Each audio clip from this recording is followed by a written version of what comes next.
सुप्रभात प्यारे बच्चों। आज के डिजिटल क्लास में मैं निमिषा आप सबका स्वागत करती हूँ।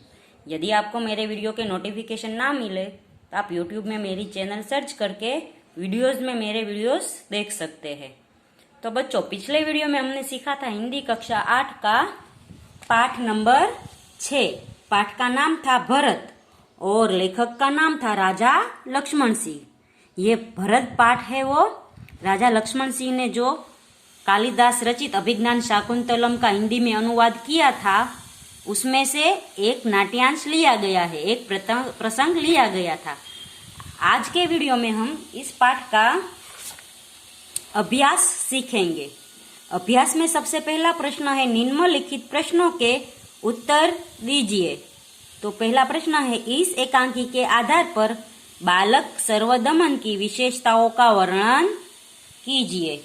तो बच्चों, बालक जो सर्वदमन था वो एक क्षत्रिय का पुत्र था, वो पुरुवंशी था और वह निडर था। वह सिंह के बच्चे के दांत गिनने का साहसपूर्ण कार्य कर रहा था। उसकी हथेली में चक्रवर्तियों के लक्षण थे। उंगलियों में अद्भुत जाल था। हथेली की शोभा प्रातः कमल को भी लज्जित कर रही थी। सर्वदमन का अर्थ सबका नाश करने वाला होता है। वह देवता जैसी शक्ति वाला निडर और असाधारण बालक था। फिर दूसरा प्रश्न है, सर्वदमन के व्यवहारों को देखकर दुष्यंत के मन में कौन कौन से विचार आते थे। तो सर्वदमन के व्यवहारों को देखकर दुष्यंत के मन में कई सारे विचार आते थे। जैसे बिना कारण ही उसके मन में बालक के प्रति स्नेह उमड़ा जा रहा था। उसे लगने लगा यह किसी तेजस्वी वीर का पुत्र है, क्योंकि उसने साहसपूर्ण कार्य किया और वह निडर था। उसका मुंह अग्नि के समान दमक रहा है। बालक की हथेली देखकर विचार आया कि इसमें तो चक्रवर्तियों के लक्षण दिख रहे हैं। उसे देख दुष्यंत का मुख ललचाने लगा। तपस्विनी की बातें सुनकर उसे पूरा विश्वास हो गया कि उसके पिता खुद वह है। वह मन ही मन आनंद मनाने लगे। तो ये सारे कई विचार है वो सर्वदमन के व्यवहारों को देखकर दुष्यंत के मन में आने लगे।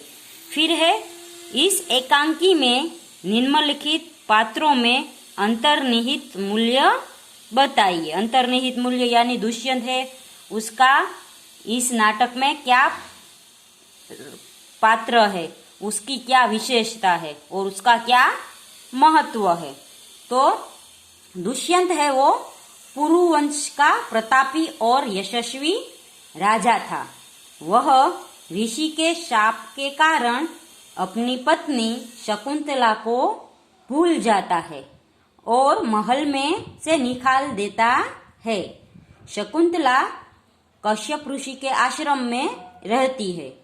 वही भरत को जन्म देती है।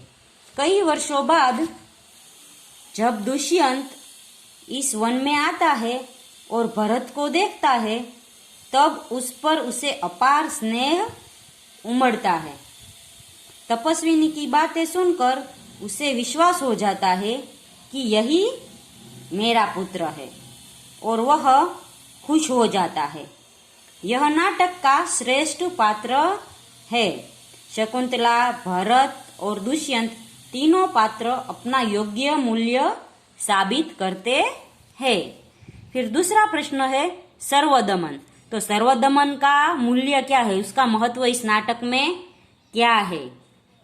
तो सर्वदमन भरत का ही नाम था।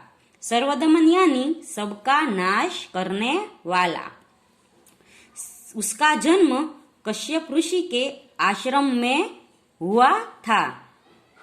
वह दुष्यंत और शकुंतला का पुत्र था। पुरुवंशी होने के कारण वह देवता जैसी शक्ति वाला, निडर और असाधारण बालक था। उसकी हथेली में चक्रवर्तियों के लक्षण थे।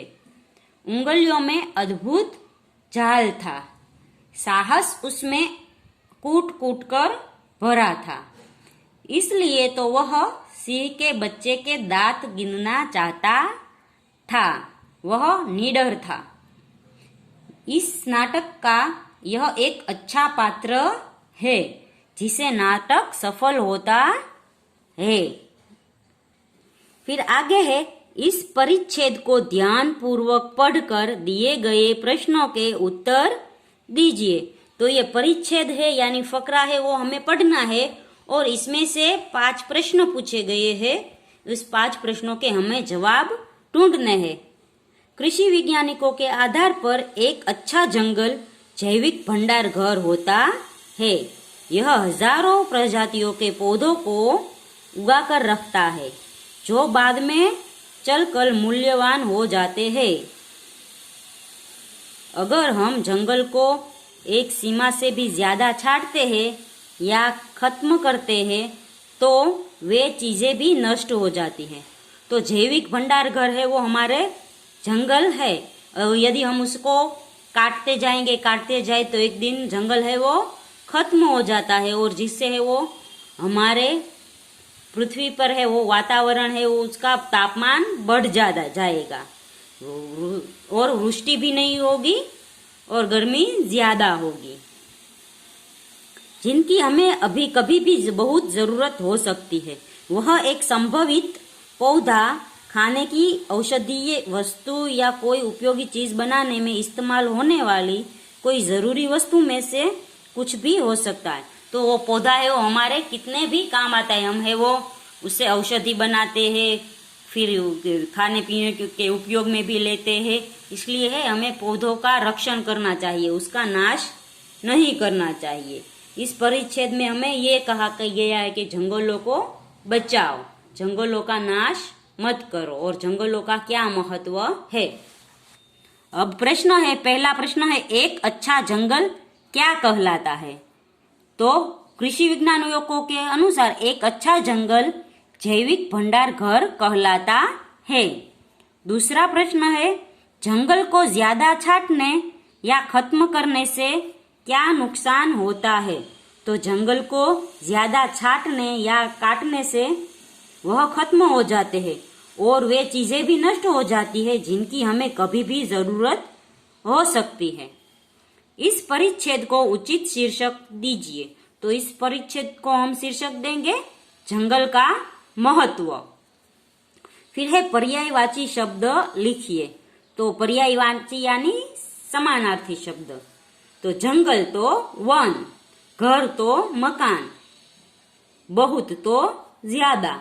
आगे है, इस परिच्छेद आधारित 2 सवाल बनाइए। तो इस परिच्छेद आधारित 2 सवाल है कि जंगल हमें क्या देते हैं। फिर दूसरा प्रश्न होगा कि जंगल को काटने से क्या नुकसान होता है। तो बच्चों इस वीडियो में हम यहाँ तक की पढ़ाई करेंगे। अगले वीडियो में हम इसके आगे का प्रश्न सीखेंगे। तब तक के लिए गुड बाय, टेक केयर।